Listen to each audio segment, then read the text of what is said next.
College কর্তৃপক্ষ বলে 29 জন, TV news চ্যানেলে আমরা দেখি 35 জন। তাহলে আপনাদের কাছে প্রশ্ন, 6 জন কি কবর থেকে বের হয়ে তাদের মা বাবার কাছে ফিরে আসছে? আপনারা হয়তো দেখছেন একটা বাচ্চা দৌড়াচ্ছিল, এতটুকু মেবি 3তেই পড়ে, দৌড়াচ্ছিল, পুড়ে গেছিল। সে বাচ্চাটাকে কেউ পানি না দিয়ে সে বাচ্চার ভিডিও করতেছে। সে বাচ্চাটাকে ভিডিও করলে কি আপনার খুব লাভ হবে? যে আপনার সন্তানের জায়গায় থাকতে আপনি ভিডিও করতে পারতেন দাঁড়ায়। আর আপনারা যে 40 টাকার পানি 600 টাকা করে বিক্রি করলেন, আপনাদের ব্যবসায় কি এমন মানে ইয়া হয়ে গেছে, লাভ হয়ে গেছে যে ওই দিনই করতে হইলো?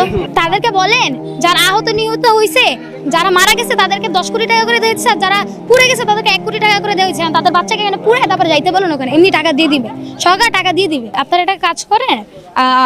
আমি বিমান বাহিনীর সাথে কথা বলি, বিমান বাহিনীর লোকটা ভিতরে আছে, আমরা গেটটা একদম ভেঙে দিই, গেটটা ভেঙে দিয়ে এখানে বেঞ্চ টেঞ্চ সব দিয়ে দিই, মুড়ি চানাচুর যার যেটা পছন্দ সব এনে দিব, ওরা বসবে।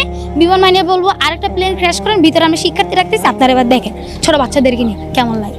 তখন বুঝবেন ট্রমা জিনিসটা কি, বাচ্চারা দেখে কি শিখতেছে। আপনারা দেখাই দিয়েছেন কি বাচ্চারা শিখছে, বাচ্চারা কি শিখতেছে?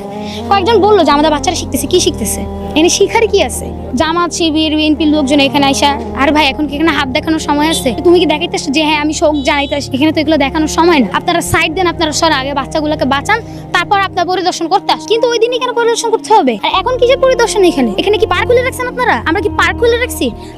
আমরা স্টুডেন্ট, আমরা কলেজ কর্তৃপক্ষ আমরা এখানে পার্ক খুলে রাখিনি যে আপনারা সেভাবে এখানে দেখবেন। যদি শিক্ষা উপদেষ্টা পদত্যাগ না করে। ওয়ালটন এখন দেশের সীমানা পেরিয়ে পৌঁছে গিয়েছে 50টিরও বেশি দেশে। ওয়ালটন ঘরে ঘরে বিশ্বজুড়ে। যদি কেউ পদত্যাগ না করে তাহলে টাকা জমা শেখ হাসিনাকে বাংলাদেশে, শেখ হাসিনাকে বাংলাদেশ আনবো। শেখ হাসিনা যখন ছিল তখন খুব ভালো ছিল, খুব শান্তিতে ছিলেন। আজকে যে আমি এখানে তারা সত্যি কথা বলতে পারতেছি, এটা কার জন্য জানেন? আমি বলবো ইউনূস স্যারের জন্য।